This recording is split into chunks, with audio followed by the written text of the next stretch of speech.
Bonjour, dans cette vidéo je vais dessiner un mouton, mais bien entendu c'est uniquement un prétexte pour vous parler de la transformée de Fourier.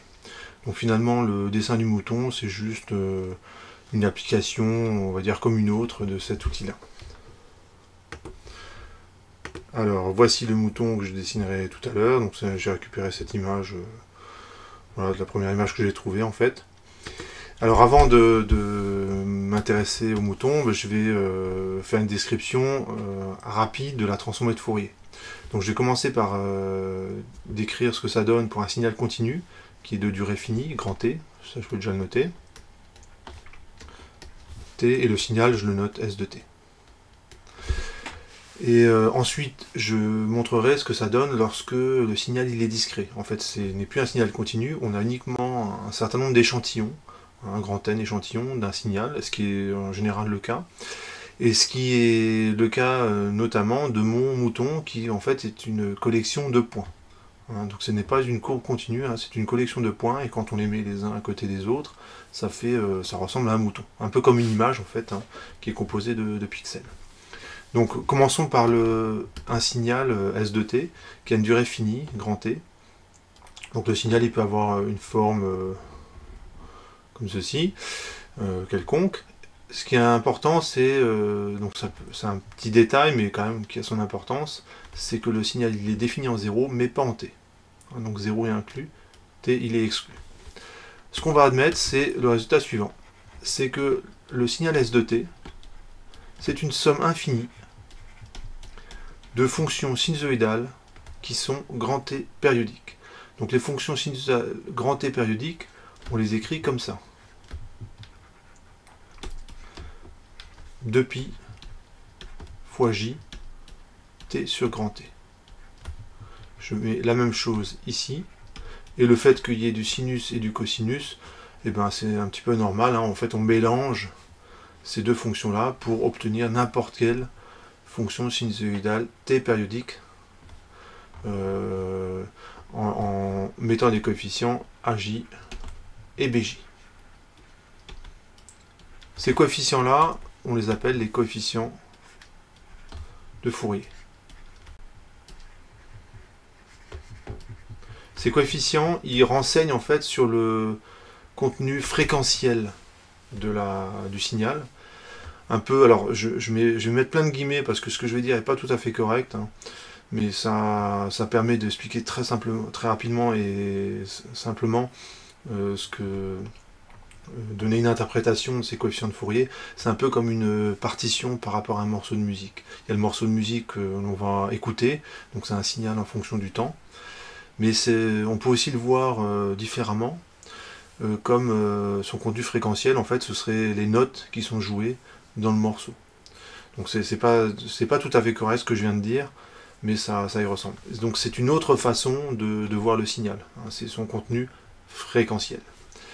Alors pour vous familiariser à cette formule, je vais m'intéresser aux trois premiers termes, c'est juste une raison de place, afin que vous voyez un petit peu à quoi ça ressemble. Voilà, donc j'ai préparé le terrain. Donc je vais écrire les trois premiers termes de la somme. Donc commençons par j égale 0. Ce que vous allez voir, c'est que quand j égale 0, il reste que à 0. Pourquoi? Parce que ici on a sinus de 0 qui vaut 0, et que sinus de 0 ça vaut 1, donc il reste à 0. Que je vais représenter ici. Ensuite, le deuxième terme, c'est pour j égale 1. Donc, ça donne ceci. 1 cosinus de πt sur grand T plus b1 sinus de πt sur grand T. Et puis le troisième terme, c'est avec j égale 2. Et bien sûr, la somme ne s'arrête pas là, mais pour des raisons de place, évidemment, je ne les écris pas. Je vais faire une petite remarque, c'est quand vous avez cette expression-là, elle est définie en fait pour n'importe quel instant. Et donc quand je trace la courbe, ce qui va se passer, c'est que ce motif-là va se répéter en fait, à partir de manière périodique, avant et après le motif principal. Et c'est pour ça que c'est important que le signal soit exclu en grand T, parce que si ce n'était pas le cas, on aurait deux valeurs du signal pour l'instant petit t égale grand T. Et ça, évidemment, c'est pas possible. Donc le fait que ce soit t exclu, c'est juste pour ça. Lorsque on trace la fonction, cette fonction-là, il faut que ça reste une fonction, c'est-à-dire que pour chaque instant, il n'y ait qu'une seule valeur du signal. Donc voici la représentation qu'on peut en faire pour, ici c'est grand T, pour A0, on a un signal constant, et en fait ça correspond en fait à la moyenne du signal sur l'intervalle. Donc ici on aurait A0. C'est pas, voilà, c'est pas très intéressant. Pour le terme suivant, donc j'ai représenté le terme en cosinus en gras et le terme sinus en très fin. Donc ça donnerait par exemple ceci. Donc là évidemment je ne les ai pas calculés, hein, les 1 et les B1, c'est juste pour illustrer. Et donc maintenant je vais tracer la même chose pour J égale 2. Voilà, j'ai représenté pour J égale 2 ce que ça pourrait donner. Donc là on aurait B2.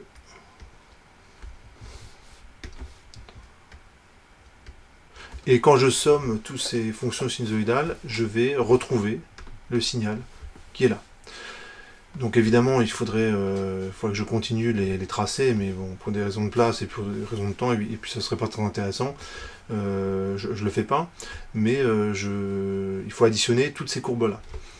Ce que vous remarquez, c'est que dans ce cas-là, il n'y a qu'une seule période, qui est entre 0 et grand T, et là on a 2 périodes, et si j'avais représenté le terme suivant, on aurait eu 3 périodes, 4 périodes, 5 périodes, etc. etc. Donc maintenant je vais m'intéresser au cas d'un signal qui est discret, donc on a un nombre fini d'échantillons. Donc avant de démarrer, je vais vous montrer ce que ça peut donner sur dans quelle situation, par exemple, on pourrait rencontrer un tel signal. Donc là, vous avez un signal sonore qui dure quelques secondes, et quand je zoome, enfin peu importe la chanson, hein, mais quand je zoome sur le signal, ce que je remarque, c'est que ça a l'air continu, et quand je continue à zoomer, là tout va bien, et ce qui va se passer, c'est que, voilà, on se rend compte que le signal, il est constitué en fait d'un grand nombre d'échantillons, qui sont très rapprochés. Il y a 44 100 échantillons par seconde, hein, c'est la norme IFI pour un signal sonore. Et c'est en général ce cas-là qu'on rencontre le plus fréquemment. Donc on va s'intéresser donc au signal, un signal discret. Donc ça pourrait ressembler à ça. Ce que vous avez maintenant, ce qui remplace le temps, c'est le numéro de l'échantillon, et ce qui remplace S de T, c'est S de N. Alors dans ce cas-ci, la formule, c'est quasiment la même. C'est quasiment la même, c'est bien une somme, sauf que c'est une somme qui est finie. Donc je l'écris comme ça, pour le moment.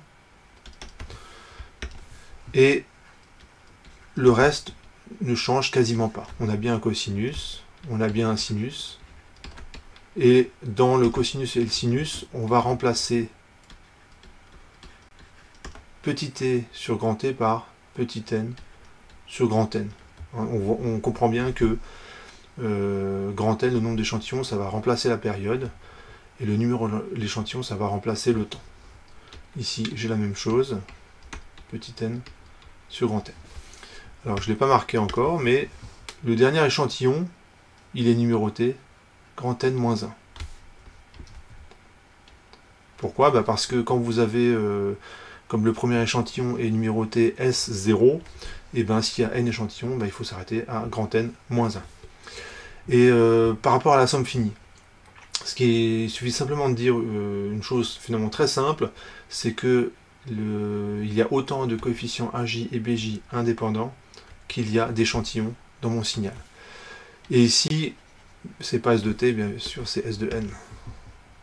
C'est ça aussi la différence par rapport à tout à l'heure. Voilà, donc je l'ai écrit, il y a autant d'échantillons que de coefficients indépendants AJ et BJ. Je vais vous illustrer ça par un exemple. Voici l'exemple, vous avez 8 échantillons, donc c'est pas la peine de... Déjà 8 c'est pas mal, et quand vous calculez les quotients de Fourier, c'est ce que vous avez en le 3,375 et tout ce que j'ai mis en couleur, il y a également 8 échantillons, pas un de plus, pas un de moins, dans la transformée de Fourier. Donc ça c'est important, puisque la transformée de Fourier, c'est juste une écriture différente d'un même signal, il ne faut pas qu'il y ait plus d'informations ou moins d'informations après la transformation. D'ailleurs, on peut passer de l'un à l'autre, et ça, ce n'est possible que s'il y a autant d'informations de chaque côté. Donc je reviens à mon histoire de transformée de Fourier, au dernier point. Je vais généraliser le propos en passant en complexe. Donc ça s'écrit comme ceci. Et cette formule-là, je vais la démontrer. Donc j égale 0, alors vous remarquez que là, je sais exactement où je dois m'arrêter. Et le S de j, ça c'est le coefficient de Fourier. Et je remplace les cosinus et les sinus par l'exponentielle complexe que voici. Alors, pour rappel, l'exponentielle ix, i étant le complexe, donc carré vaut moins 1. Pour que cette formule, vous voyez le lien avec ce que j'ai fait juste avant. Si je remplace l'exponentielle ix, que j'applique cette formule, je vais retrouver du cosinus et du sinus, donc une formule qui ressemble à ça. L'avantage de la notation complexe, c'est que vous allez voir que finalement, je trouve ça plus simple. Voilà, c'est beaucoup plus facile à manipuler que des cosinus et des sinus.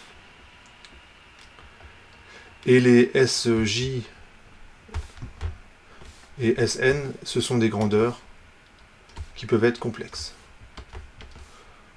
Donc ça appartient au corps de complexe, ainsi que S de J. Et S de J, c'est toujours le coefficient de Fourier. Et S de N, grand S de N, c'est le signal. Et la formule vraiment importante, c'est celle-ci, c'est que S de N, en fait, peut se calculer assez simplement à partir des échantillons. Et la formule, c'est quasiment la même. Donc ça fait grand S de J exponentielle. Ici, je mets un signe moins à la place d'un signe plus. 2i pi J petit n sur grand N. La somme, vous remarquez qu'elle s'arrête à n-1. Donc là, cette fois-ci, je le sais, alors que tout à l'heure, j'avais juste précisé que la somme était finie et qu'il y avait autant de coefficients indépendants que d'échantillons. Là, on arrive en complexe, on sait exactement où doit s'arrêter la somme. En effet, vous avez n échantillons, il faut n coefficients de Fourier. Donc dans la somme, il doit y avoir n termes. Si je commence à 0, il faut que je m'arrête à n-1. Et donc voici le résultat, donc c'est le résultat central de cette présentation, et je vais la démontrer rapidement. Voilà, j'ai recopié les deux formules, et la question que je me pose, c'est, voilà, je veux justifier cette égalité.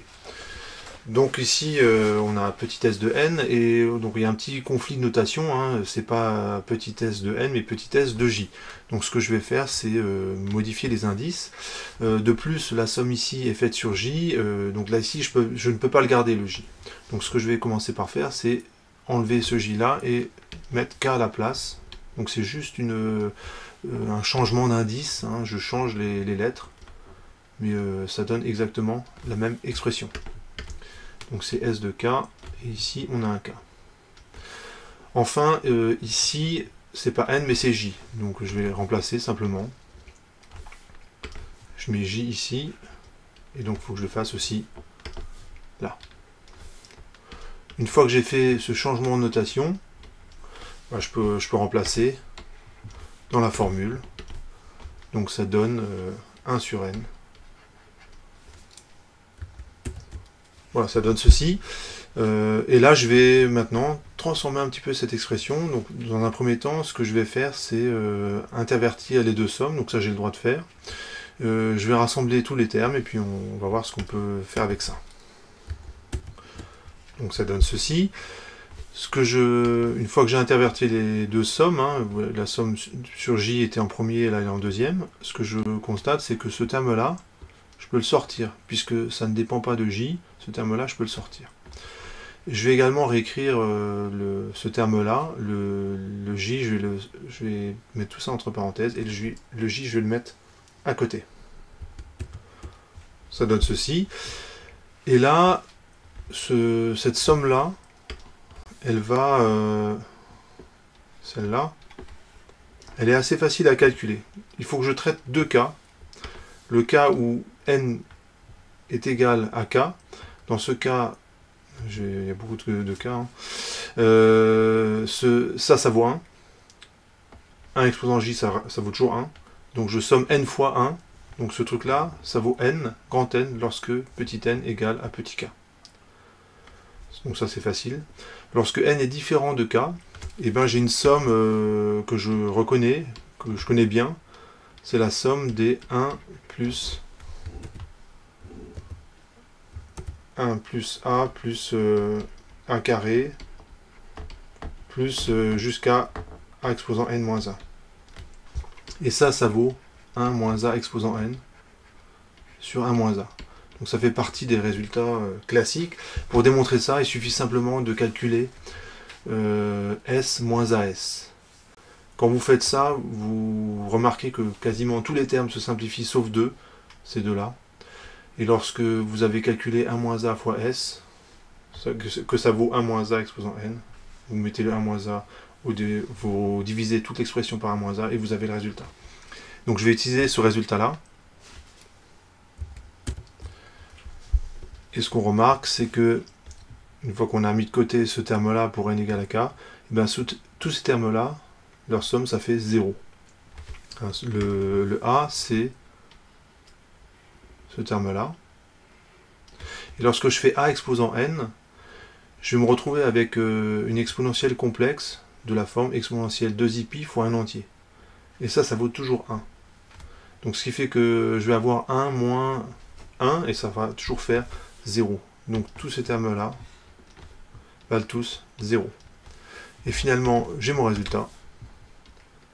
Ça fait bien S de n, puisqu'on simplifie les grands n. Donc on pourra maintenant voilà, utiliser cette formule-là pour calculer les coefficients de Fourier. Maintenant, je vais m'intéresser à l'implémentation. Hein, donc vous allez voir que c'est très rapide. Hein, il s'agit d'écrire un petit code en Python qui permet de calculer les coefficients de Fourier. Donc voici le code, en fait c'est 2 lignes, mais c'est très concis ce que j'ai écrit là, à la ligne 9, et je vais vous expliquer, enfin je vais construire en fait ce petit code pour que vous y voyez un petit peu plus clair.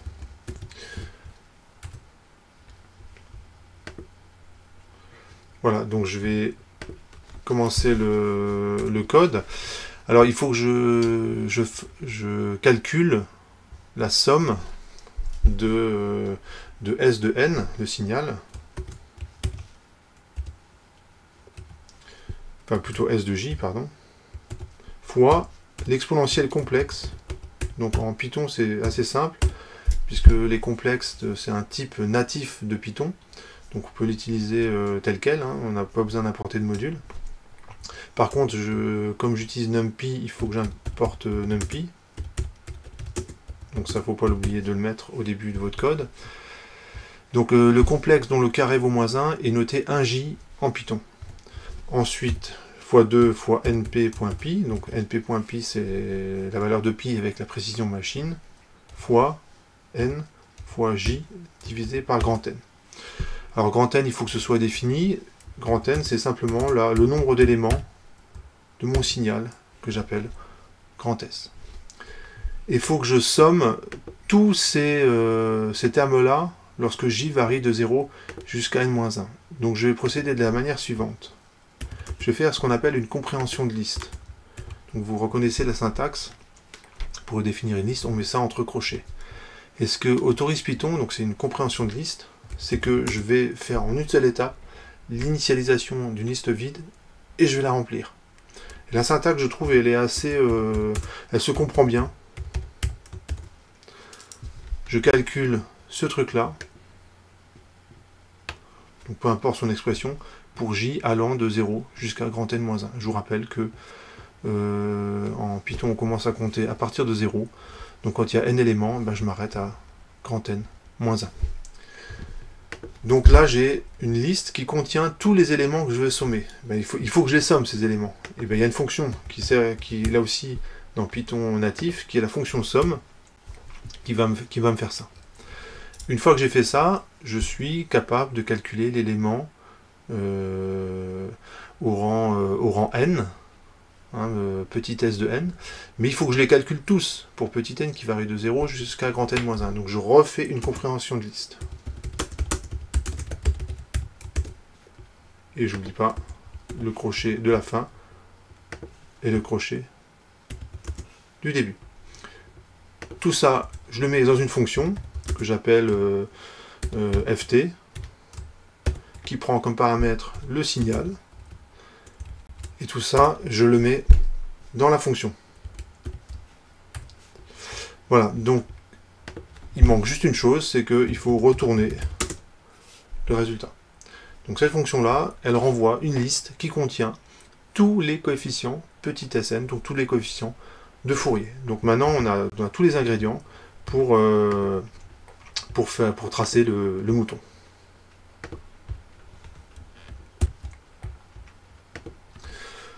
Alors, voici le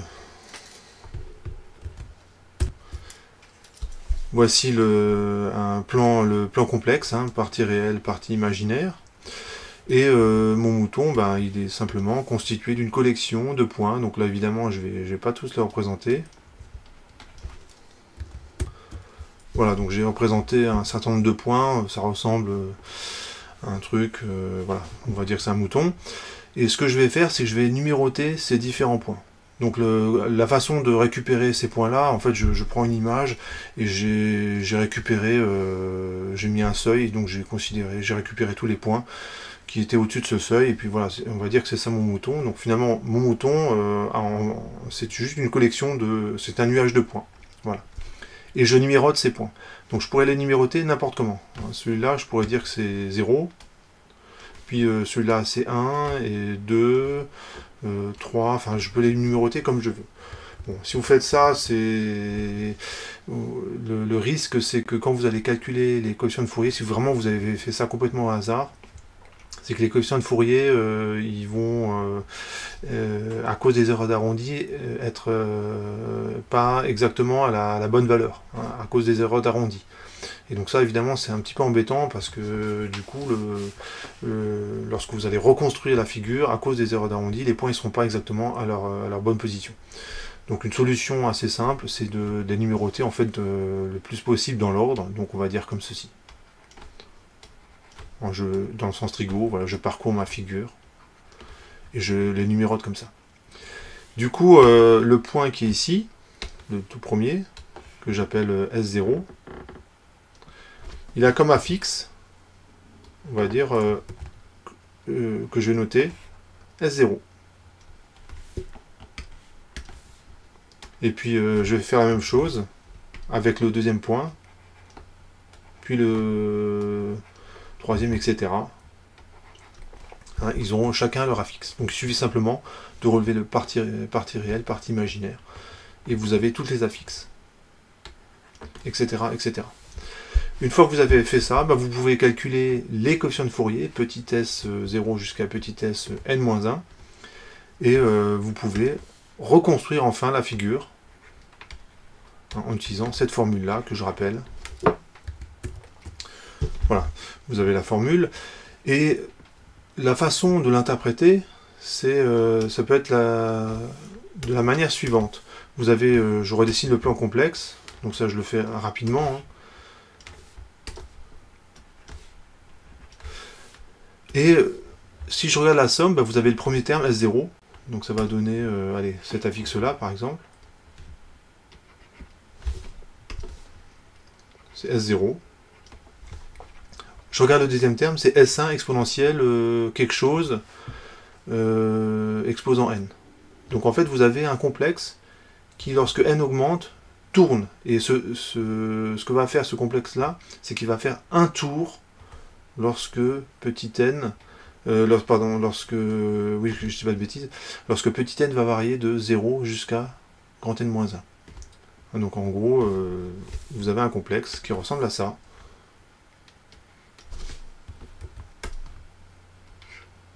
de module S1 qui va faire un tour lorsque petit n va varier de 0 jusqu'à grand n-1. Puis après, je regarde le troisième terme. C'est un complexe de modules S2. Je vais le représenter comme ça. Et ce complexe-là, lui, va faire 2 tours. Alors voilà, je le représente comme ça. Quand lui va faire un tour, lui va faire 2 tours. Lorsque petit n va varier de 0 jusqu'à grand n-1. Évidemment, je ne m'arrête pas là. Il y a le terme suivant, d'affixe, de module S3, et lui, il va faire 3 tours. Quand le vert va faire un tour, le rouge il va faire 2 tours, et le jaune il va faire 3 tours. Et puis je continue comme ça, et évidemment les segments ils tournent de plus en plus vite. Alors la façon habituelle de représenter ça, c'est de représenter, alors bon, je vais essayer de faire au mieux, c'est de représenter le cercle, les cercles qui correspondent à chacun des segments. Donc ça va donner quelque chose comme ça. Bon, alors, je suis désolé pour le tracé qui est loin d'être parfait. Voilà, donc c'est tracé à main levée, hein, donc j'ai fait ce que j'ai pu. Mais vous avez, pour la façon de représenter ça, ça sert de guide pour l'œil. On représente les différents cercles qui en fait tournent les uns par rapport aux autres. Donc ça va donner ceci pour le cas du mouton. Alors, je vous montre d'abord le mouton original. En fait, c'est les points que j'ai récupérés de mon image. Et lorsque je construis lorsque j'applique la méthode, hein, donc je calcule les coefficients de Fourier, ça donne, et que je reconstruis l'image, ça donne ceci. Donc on voit les différents cercles là, qui se déplacent les uns par rapport aux autres. Et ce que vous voyez bouger rapidement, en fait, c'est les cercles qui correspondent aux coefficients de Fourier de plus haute fréquence. Hein, donc c'est ceux qui bougent le plus rapidement, alors que les cercles plus gros, ils bougent plus lentement. Donc c'est simplement que, et ça c'est souvent vérifié, les coefficients de Fourier de plus haute fréquence, ils sont en général plus petits. Donc ça donne ici des cercles qui sont plus petits. Ce qui est intéressant de regarder, c'est si au lieu de prendre tous les coefficients de Fourier, en fait j'avais 680 points, donc j'ai 680 coefficients de Fourier, ben je prends que les 40 premiers. Donc ça donne ceci.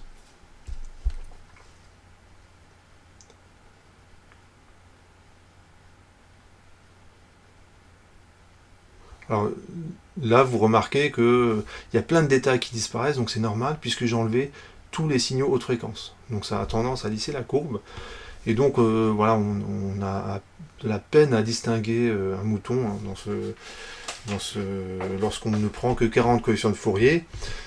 Et lorsque je prends 10 coefficients de Fourier, alors là, c'est vraiment le mouton dans sa plus simple expression. Hein, on arrive à peine à deviner les pattes. Et